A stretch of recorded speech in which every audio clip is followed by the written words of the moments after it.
Welcome to the Tech Blog Writer Podcast, your guide to future tech trends and innovation in a language you understand. Now, over to your host, Neil Hughes. A massive warm welcome back to the Tech Blog Writer Podcast, where it's been the best of times and it's been the worst of times for this podcast on a Monday morning. And it's the best of times because I received a lovely email from Ari Pham, who I believe is based in Hong Kong. And she said, I've been listening to your podcast for more than a year now, every night before bedtime. I really enjoy your show and I've learned so much. Thanks for your amazing work. A massive thank you to you, Neil. And until next time, remember, technology works best when it brings people together. It seems that the message that I've been trying to deliver is being heard loud and clear. But thank you so much, Ari, for taking the time to send me that message. But the universe quickly restored the balance by the discovery that it looks like podcasters are waking up on this Monday morning to discover that half their ratings have disappeared from their podcast. Essentially, it looks like Apple Podcasts are reviewing the review process, so ratings are being removed unless they were combined with a written review, or at least that's what it looks like at the moment. So just as I was about to hit 100 US reviews on iTunes, it dropped to 41. But I do know some other podcasts that have been hit much, much worse. So I need your help. I have a bit of a favour to ask. I want you to help me strike a haymaker or a killer blow to those pesky algorithms that we're all a slave to. And if you are a regular listener to the show, please leave a quick rating and review, as it really does help the show. And if you're listening on an iPad or an iPhone, it's even easier because you just open up the Apple Podcasts app and hit a rating there and then. And if you are able to do that for me, I'll read your review and give you a shout out on this podcast as a big thank you. And it really would mean the world to me. So if you do have time, I'm going to thank you in advance.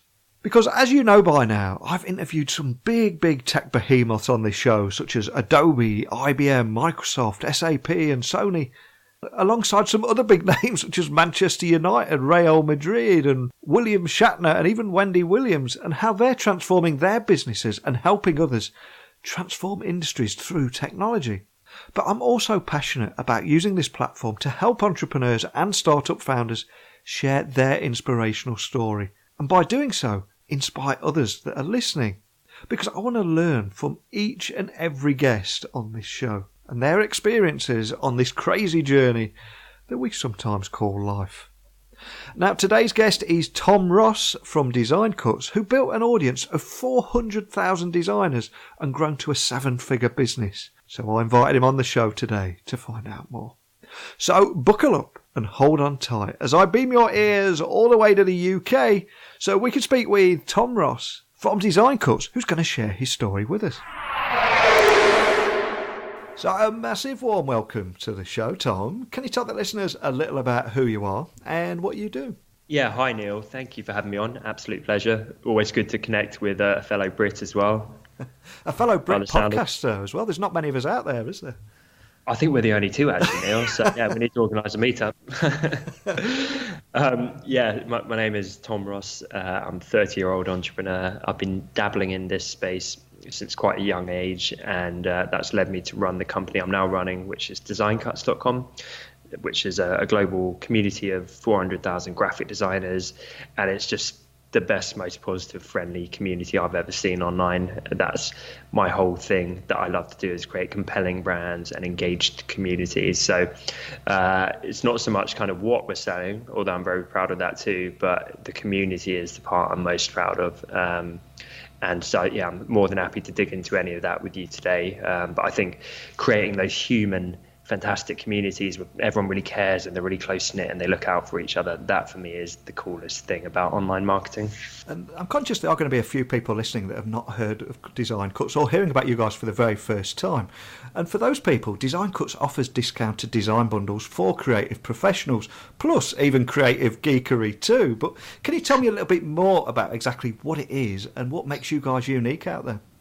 Yeah, sure. So we are a marketplace, I guess, akin to something like Amazon, whereby we work with the best product creators in the world and we help distribute their products to a global audience. So Basically, if you're a web designer, brand designer, graphic designer, or even an entrepreneur who's looking for some cool social media graphics to make your Instagram look nicer, that's all the stuff we sell. We sell these time-saving templates, these professional-looking graphics, these fonts that are going to make your blog look that much better.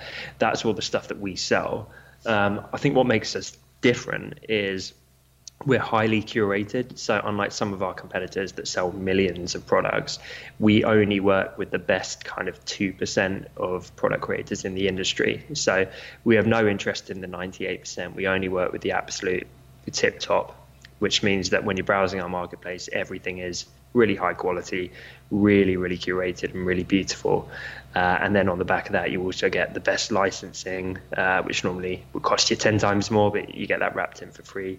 You get the ability to save up to 50%. So all of these type of things, we're really proud of some of the USPs that we've carved out in that market, and people seem to really resonate with it. Now, before we delve too much into design cuts, we'll have a lot of startup founders listening to the show that we're going to want to learn from your success story.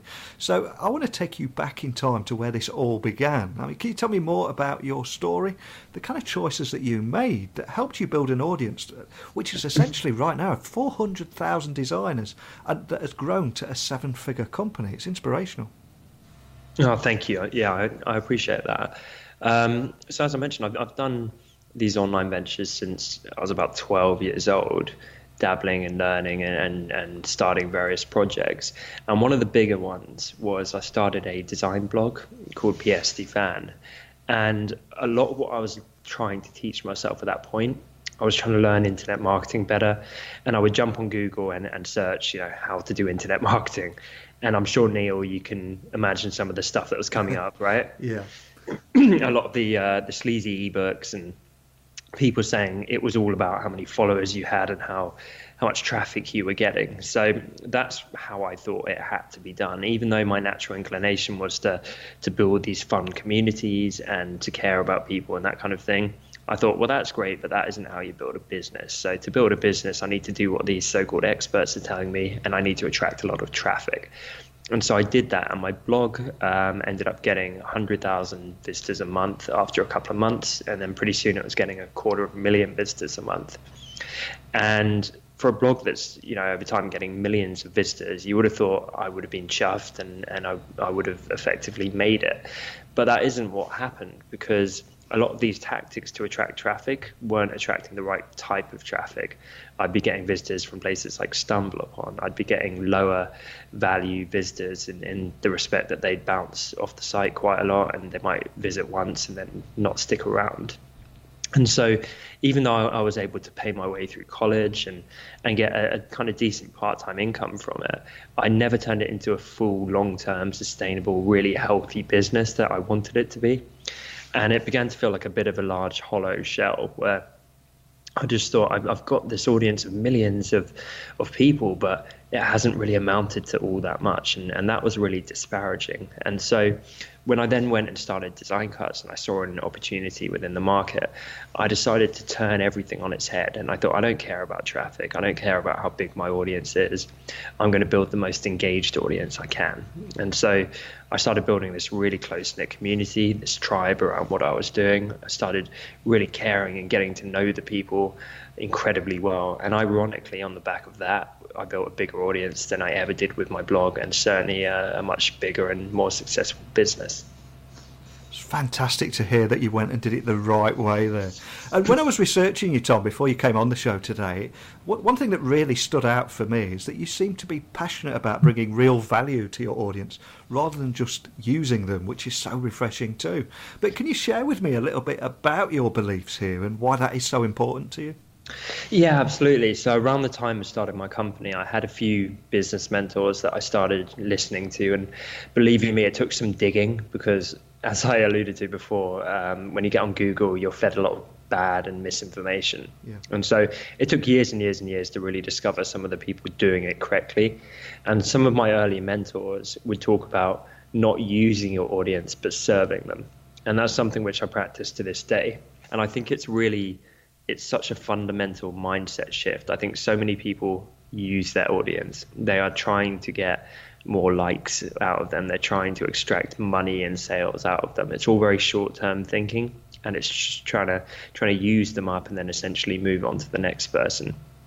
And for me, not only is that not a great business model, but it makes you feel pretty bad as well. It's not very satisfying. And so when you start serving your audience, you get into a completely different mindset.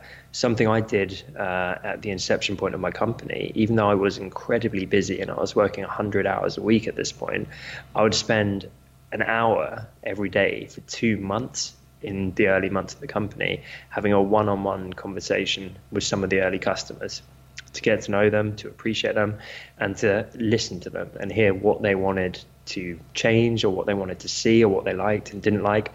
And not only was that really rewarding because I felt like I was actually getting to know my customers, but it was invaluable in terms of the information that I got from them. And funny enough, when you listen to your audience and then you serve them better by actually implementing what they want, then things start to go well. And that's something I carry forward to this day. I've just had a call with some of our forum members before jumping on with you, Neil, and I did the same thing. I invited some of them on screen with me, and they're singing the praises about the company, which is always very flattering. But I was there asking them for their feedback. So 5 years on, I've still got that same mindset of how can I serve you better? How can we do things better for you? It's about them. It's not about us.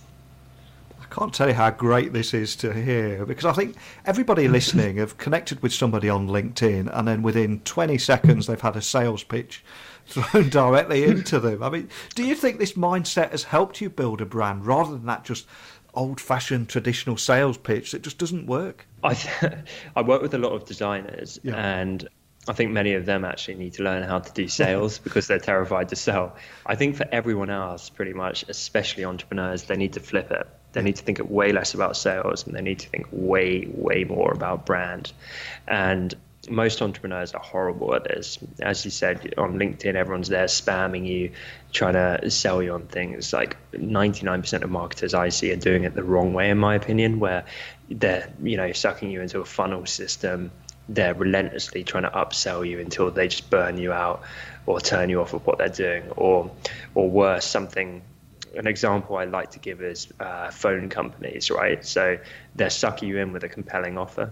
They'll extract that value out of them and get you on their contract, and then they completely disregard you and then go and romance the next 1,000 customers. And I think that's how most people are behaving in their business, in their email marketing, and their social media marketing. They're using their audience. Everyone with 1,000 followers right now should be nurturing relationships with those 1,000 people and getting them to care, but instead they're ignoring them completely, and they're focused on the next 1,000 because they think that's going to somehow satisfy their ego or make them happy or make them successful. And it's not the case. It's just going to give them a larger audience that's even less engaged. And like you said a few moments ago, there are a lot of people out there that struggle with this concept or don't know how to do it. So when marketing your business, what would you say your secret is in taking that more human approach? So in my own show recently, I've done a couple of episodes. One was talking about how to get people to care, which I can absolutely break down a little bit for you. The other one, and I don't know if I'm allowed to use a vaguely bad word. I promise it's not that bad. Is that okay? So I did an episode called How Not to Be a Dick Online, which was calling out a lot of the nonsense which I just touched on. It could have been such a worse title, couldn't it? Yeah, exactly. There were a few 4-letter words which I cycled through. But yeah, in terms of getting people to care, I think you need to start by caring about them, and that is so easy to say and so hard to do.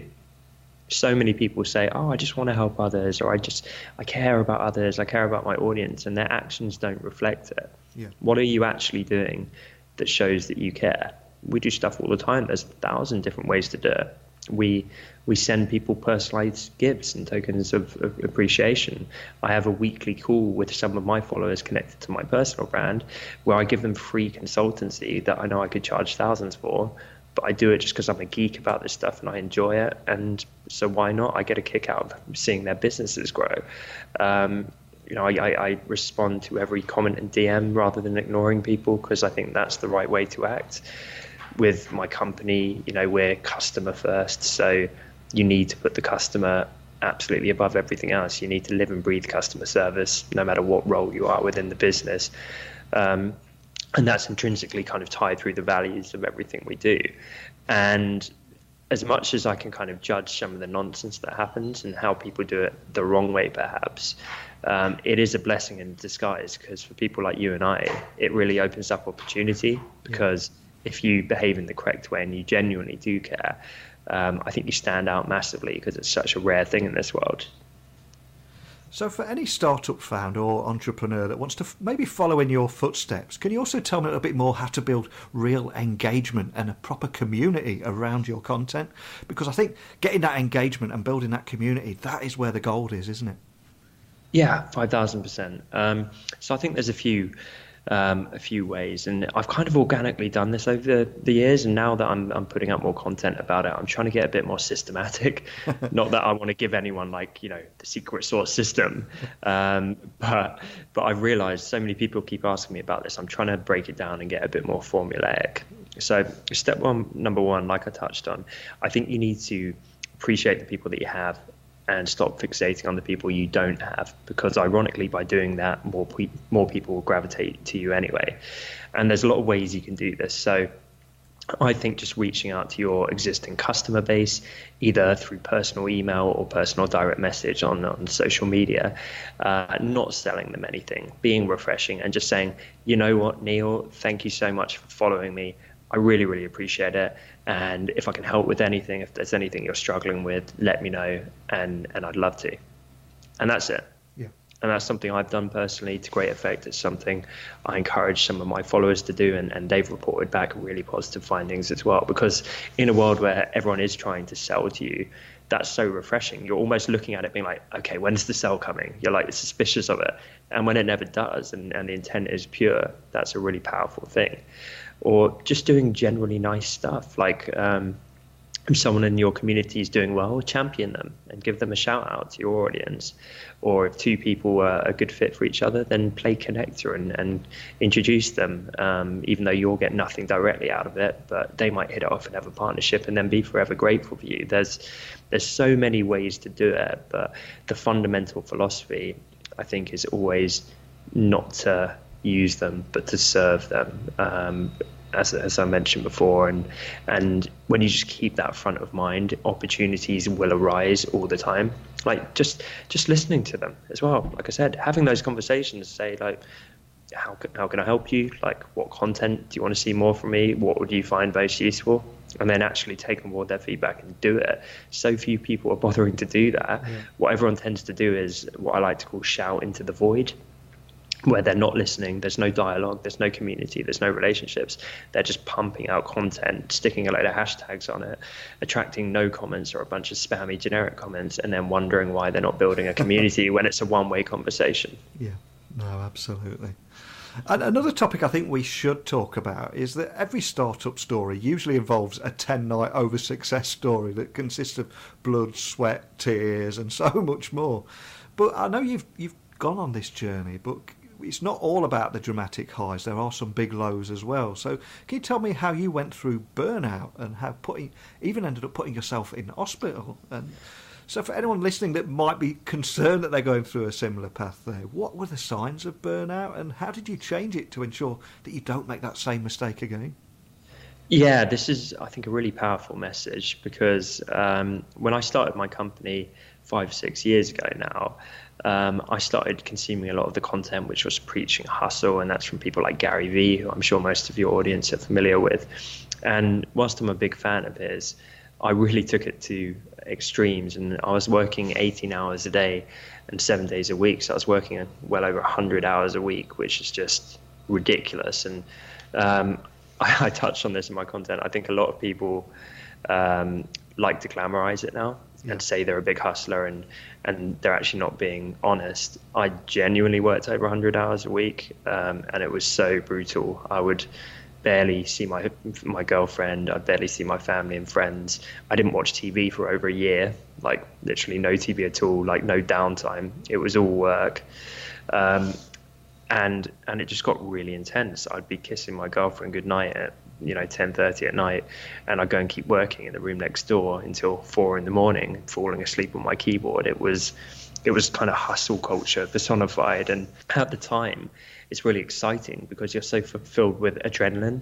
And at the time, I was seeing pretty immediate traction with my company. So that becomes like a drug and like an addiction, because it's cyclical. It's like the better you do, the harder you work, and then the better you do, so you keep working harder, and you feel like you're never going to hit a ceiling with that. And obviously that isn't the case. So I started getting pretty sick, and then I got sicker and sicker, and before I knew it, I was vomiting for a couple of hours every morning before I had to drag myself into work. And it got so bad I had to eventually get diagnosed, and then found out that I had a hiatus hernia, which had been exacerbated greatly by stress and lifestyle. Yeah. And then I had to undergo major stomach surgery, which then led to a 2-year recovery, where I'd been on liquid diet for the first part of it. I lost 2 stone in a month. As a naturally slim guy already, I just looked like death. I could barely stand up. I was just shaking and weak and washed out, and I looked like a shell of my former self. And this wasn't like a month or two. This took 2 years to fully recover. And so a year, 18 months into the recovery, when I still wasn't getting better, I'd try and eat and I'd be doubled up in agony. It was really, really rough. And I actually thought that I'd ruined the rest of my life just through adopting hustle culture, which is nuts. And through that, that led to issues with mental health, where I'd just be crying in the kitchen at work, or punching the car door as I was driving into the office, having just vomited into the road. Sorry to get graphic there, Neil. And yeah, it was by far the roughest period of my life. It put tremendous strain on my relationship, and I had to pull myself out of it, because the whole time I'm still running my company, because I couldn't go on sabbatical. I couldn't just rest up, because I had a team that relied on me at this point. I didn't want to give up on everything I'd worked years for so hard. And, it would all be for nothing if I just gave up and threw in the towel. So I kind of had to keep it all going. Got a therapist, got a personal trainer, got a dietitian. I was just investing all my money back into self-care. And now I've come out the other side. I've realized that there is a fundamental difference between hard work and hustle. And I'm still an advocate for hard work. I don't think anyone can get successful without working hard. I'm not about to start preaching like, the 4-hour work week or anything like that. I recognize that I've only achieved success with my company through working very, very hard. But I think there's definitely a law of diminishing returns, where if you're a sleep deprived zombie, and especially if you start to sacrifice your mental and physical health and things like sleep, you're actually not going to be performing as well as you could.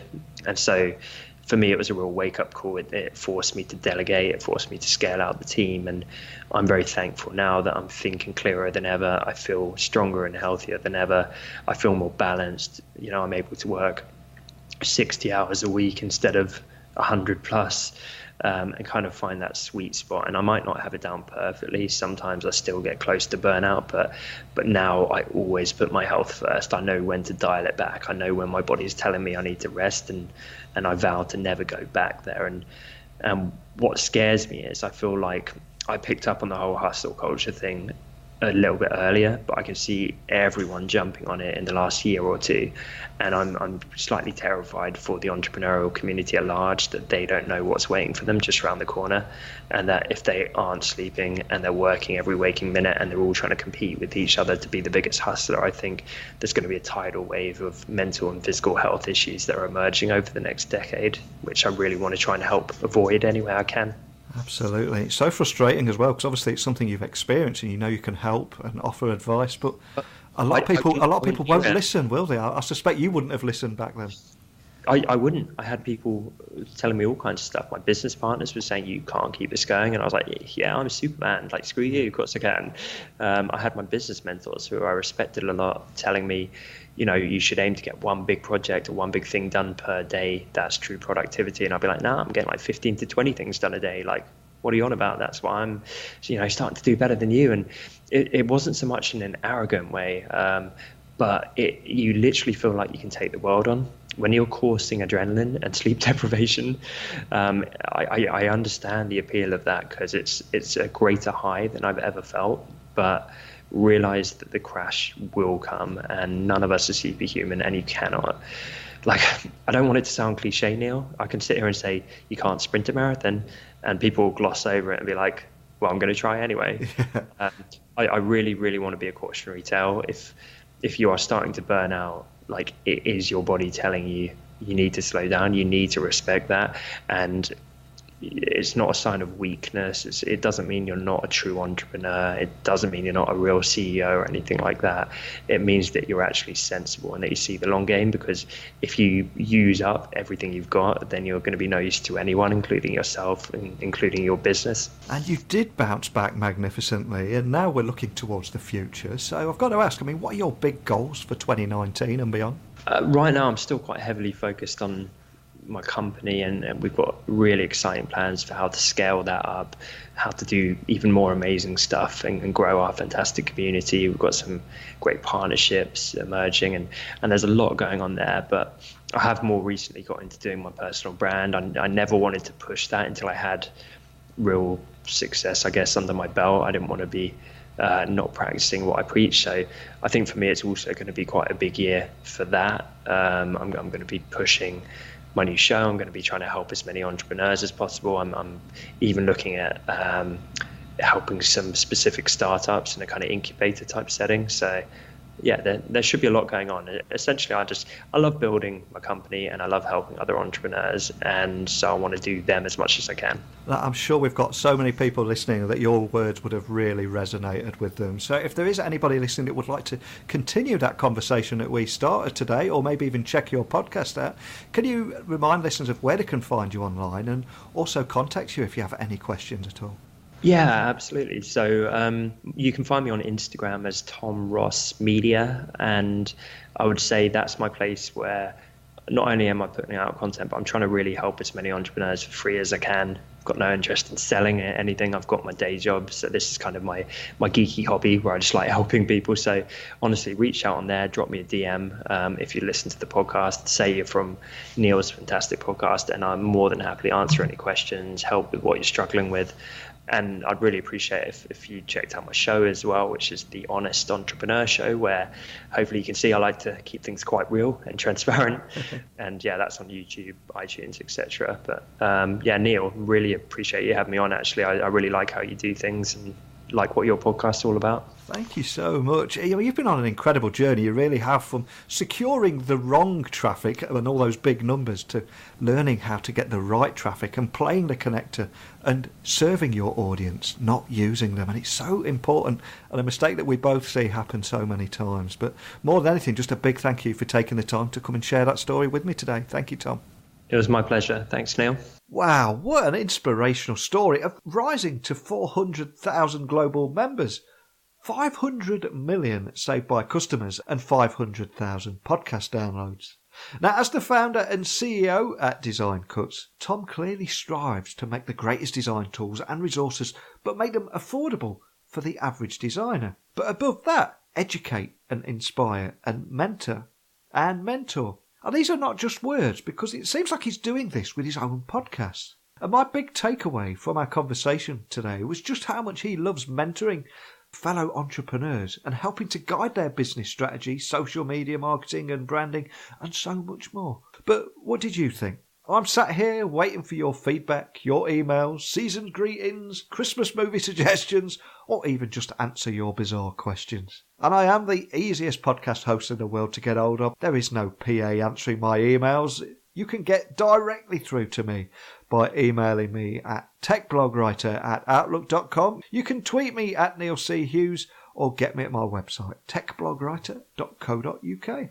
Now, before I go, in other news, I did get knocked out of the Whamageddon game last night and got sent directly to the deepest, darkest pits of Valhalla. All because my wife was watching Instagram stories in bed. There was some Instagram influencer playing some kind of Christmas clip, and we all know what song they used. So that's me out of Whamageddon. Till next time. Are you still in the game?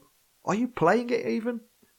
Again, email me or tweet me. I'd love to know who's out of everybody who's listening, who's in the game and who's not. But enough of all that. that's it for today's episode. Join me again tomorrow for more stories of how technology is transforming both our lives and business, and maybe add a little sprinkling of hijinks too. So thanks for listening, and until next time, don't be a stranger. Thanks for listening to the Tech Blog Writer Podcast. Until next time, remember, technology is best when it brings people together.